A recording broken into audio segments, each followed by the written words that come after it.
Mandvi one વિભાગે મધ્યપ્રદેશના અલીરાજપુરમાંથી ખેરના લાકડાનું ગેરકાયદેસર ડેપો પકડી પાડી 5.13 કરોડ રૂપિયાના ખેરના લાકડા સાથે એક આરોપીને અટકાયત કરી તપાસ હાથ ધરી છે।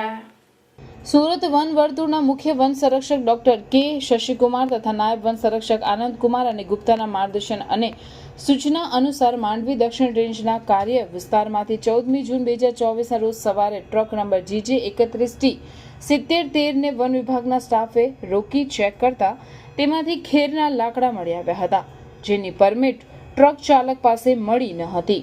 આથી વન વિભાગે કાયદેસરની કાર્યવાહી હાથ ધરી હતી। તપાસ દરમિયાન ખેરનું લાકડું અલગ અલગ જંગલ વિસ્તારમાંથી ગેરકાયદેસર રીતે કપાઈ ટ્રકો મારફતે મધ્યપ્રદેશના અલીરાજપુરમાં બનાવવામાં આવેલ ગેરકાયદેસર ડેપોમાં સંગ્રહ કરવામાં આવતું હતું। જે બાતમીના આધારે વન વિભાગે સુરત નાયબ વન સંરક્ષકની સૂચના અને માર્ગદર્શનથી માંડવી ઉત્તર અને દક્ષિણ રેન્જની ટીમ બનાવી અલીરાજપુર ખાતે સ્થાનિક વન વિભાગની ટીમ સાથે સંયુક્ત રેડ કરી હતી, જ્યાંથી ખેરના લાકડાનો આખો ડેપો મળી આવતા વન વિભાગ પણ દંગ રહી ગયું હતું। અંદાજે 2055 મેટ્રિક ટન, જેની બજાર કિંમત 5,13,75,000 થાય છે, તેની સાથે ડેપોને સીલ કરી દેવામાં આવ્યો હતો।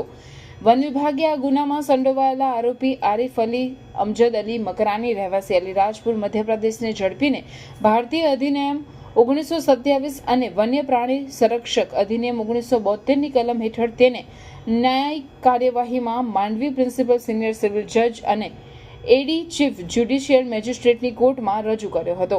જો કે કોર્ટે તેની જામીન અરજી નામંજૂર કરી હતી અને આરોપીને લાજપુર જેલના સળિયા પાછળ ધકેલી દેવામાં આવ્યો છે। આ કામગીરીમાં માંડવી રેન્જ ઓફિસર HJ વાદા તેમજ RFO રવિન્દ્રસિંહ વાઘેલા તેમજ તેમની ટીમ દ્વારા પ્રશંસનીય કામગીરી કરવામાં આવી છે।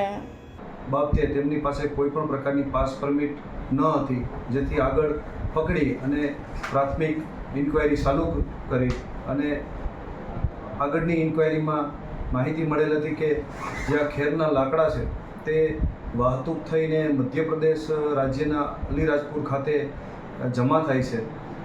એ ઇન્ક્વાયરીમાં વિસ્તૃતમાં રેકી કરાવી અને આગળ તપાસ શરૂ કરી અને તપાસ દરમિયાન અમે સ્ટાફની ટીમ બનાવી અને ત્યાં અલીરાજપુર ખાતે જઈ અને ત્યાંના સ્થાનિક ફોરેસ્ટ ઓફિસરો સાથે રહી અને જે જગ્યાએ ડેપો હતો ત્યાં રેડ કરી તો ત્યાંથી ગેરકાયદેસર રીતે ખેરના લાકડા મળી આવે અને એ બાબતના સાધનિક કાગળો તૈયાર કર્યા અને સંયુક્ત ટીમથી ત્યાં એને સીલ કરી દીધું અને ડેપો હાલમાં મધ્યપ્રદેશ રાજ્યના ફોરેસ્ટ ઓફિસરોની પાસે એમની સોંપણીમાં છે અને આગળની ઇન્ક્વાયરીમાં જે ગુના કામે સંડોવાયેલ હતા આરોપી, એ આરોપીને અમે પકડી અને અમારી ઇન્ક્વાયરીમાં માંડવી ખાતે લઈ આવી અને એમને પૂછપરછ કરી અને નામદાર માંડવીની કોર્ટમાં રજૂ કર્યા અને કોર્ટે એમના જામીન નામંજૂર કર્યા છે અને હાલની આ ઇન્ક્વાયરી શરૂ છે।